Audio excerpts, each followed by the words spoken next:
Hey, Judy Converse here again, pediatric dietitian nutritionist, and just back in my kitchen catching up on some of my email questions and things that you guys send me.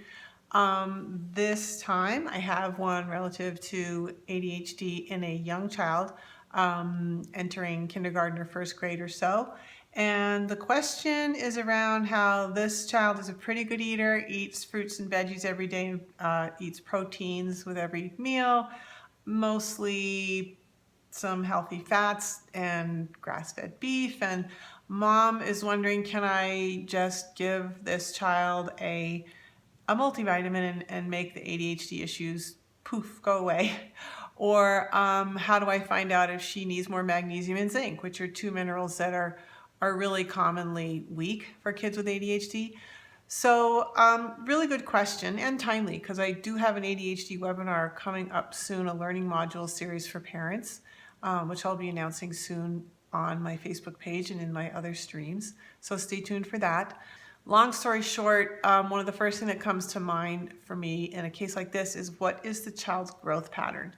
And even a mild growth impairment, and that could be just falling a little bit off the expected weight for age trajectory or height for age, as little as 15 percentile points away from what would be considered expected for that child, that's enough to throw a child off in terms of attention, focus, stamina at school.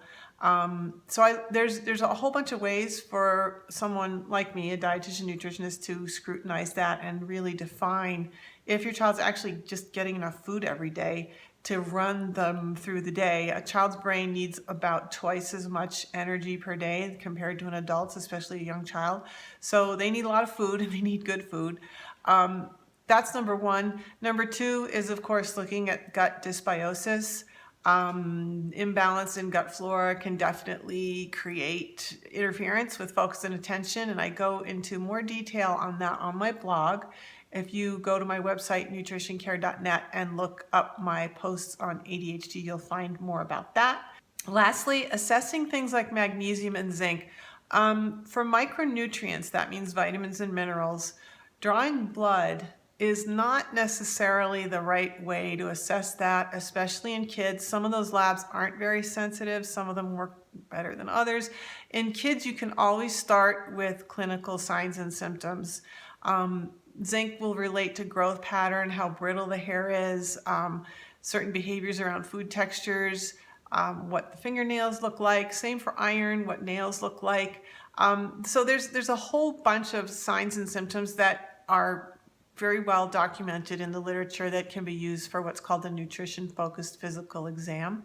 And there's more detail on that on my website. If you go to nutritioncare.net and scroll to the bottom of the homepage, there is an opt-in form called the Sensory Nutrition Checklist, and it covers some of those pieces that you want to see on a nutrition-focused physical exam to tell you if your child functionally needs more of a certain nutrient.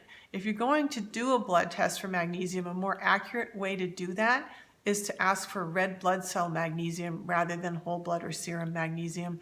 And there's all kinds of other little tricks that apply when you really want to know what's going on for a child functionally for nutrition, like what do they need and what is their body needing. They can have deficits for certain nutrients without deficiencies.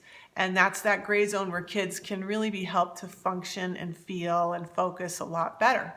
So great question, huge topic. Look for news on my webinar on ADHD coming up on my Facebook page. And visit me at nutritioncare.net. Send your questions and hope to hear more from you soon. Thanks.